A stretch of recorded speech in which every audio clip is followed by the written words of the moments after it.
the AP Top 25 poll. We're going to flash it up. We don't have time to really digest it because there's a few changes. Oregon State, after that tough loss, dropped back a little bit. There you have the top 10 with Georgia, Ohio State, Michigan, Washington, Florida State moves down one. I wonder if the Jordan Travis news had anything to do with that. Plus, Washington won another game against a team that's ranked right there outside the top 10. And in some polls, they were 10. Oregon, Texas, Alabama, Louisville, and Missouri. Oklahoma is there at 13. You see Kansas State, Arizona, by the way, now 16, and then also Oklahoma State from the Big 12. Yeah, I mean, look, the Jordan Travis injury has something to do with it. Also, just giving Washington credit for running through their schedule 11 games and being undefeated, which is better than FSU's right now. Yep. I mean, it's just better. So whether FSU won 58-13 and had to do it by scoring 58 points with Jordan in the game or not, withstanding, Washington's schedule just better. I mean, they've got wins over Oregon and Oregon State and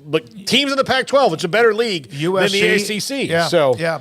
By love, one thing quick. Liberty, Toledo, and James Madison all there, even though James Madison knocked out at 22, 23, and 24. Craig? Yeah, it's interesting to see those teams.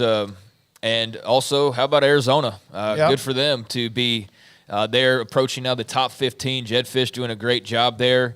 Good to see, K-State, Oklahoma State occupying some spots that aren't just Oklahoma and Texas repping the Big 12, although albeit in the bottom half. But just looking at the top of that thing, it's going to be a very interesting race. I mean, knowing that 2 plays 3 and you still got 4 playing 6 in the Pac-12 title game, we assume, and obviously Texas sitting in a very sweet spot, but also one where you wonder how does the committee handle the Travis injury, which I'm sure we'll ask Paul more about later on, was just his general feelings about that.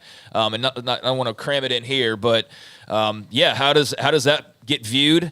How does that affect them potentially as far as winning out?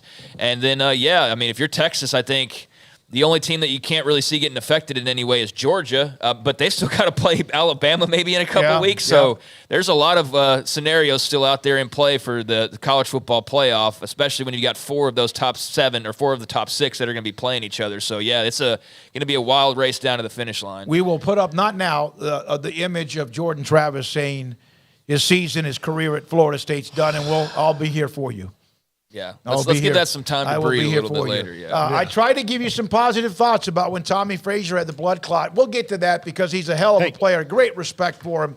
And a tough loss for FSU. Win, but losing their star quarterback. Here's the little nugget I'll tell you. If I'm Tate Rodemaker, I am calling Cardale Jones today and saying, how did you do it, buddy? Yeah, right, and unfortunately, you can't call Brooke Behringer because he, of course, passed away in the car on the flight that crashed soon afterwards. When we come back, Jeremy